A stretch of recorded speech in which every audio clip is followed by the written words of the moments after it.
అమరావతి రాజధానిని వేశ్యల రాజధాని అంటూ జగన్ మీడియాలో జర్నలిస్టు కృష్ణంరాజు వ్యాఖ్యలు, వాటికి మద్దతుగా కొమ్మినేని తీరుతూ అంటుకున్న మంట ఇప్పటిలో చల్లారేలా లేదు. ఆ వ్యాఖ్యలకు నిరసనగా రాష్ట్ర వ్యాప్తంగా నిరసనలు వెల్లువెత్తుతున్నాయి. రాష్ట్ర మహిళా కమిషన్ ఇప్పటికే తీవ్రస్థాయిలో స్పందించింది. కృష్ణంరాజుపై తీసుకున్న చర్యల నివేదికను 3 రోజుల్లోగా సమర్పించాలని జాతీయ మహిళా కమిషన్ పేర్కొంది. ఇక ఆ వ్యాఖ్యలకు నిరసనగా రాష్ట్ర వ్యాప్తంగా మహిళలు ఆందోళనలు చేపట్టారు. పలు ప్రాంతాల్లో సాక్షి కార్యాలయాల ముందు నిరసనలకు దిగారు. ఈ నేపథ్యంలో ఆ పార్టీ సీనియర్ నేత సజ్జల ఆ ఆందోళనలు చేస్తున్న వారిపై అనుచిత వ్యాఖ్యలు చేశారు. సీఎం చంద్రబాబు కరుసనల్లోనే ఆర్గనైజ్డ్ గా ఆందోళనలు, దిష్టిబొమ్మల దగ్ధాలు, చెప్పులతో కొట్టడాలు, పోలీస్ స్టేషన్లో ఫిర్యాదులు జరిగాయన్నారు.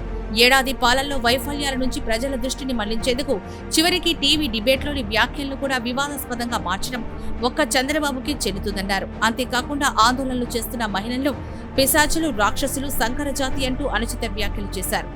ఇక సజ్జల వ్యాఖ్యలను పలువురు తీవ్రంగా ఖండించారు.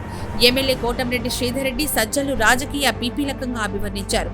అచ్చోసిన ఆంబోతుల్లా సజ్జల నీచాతి నీచమైన వ్యాఖ్యలు చేశారని దుయ్యబట్టారు.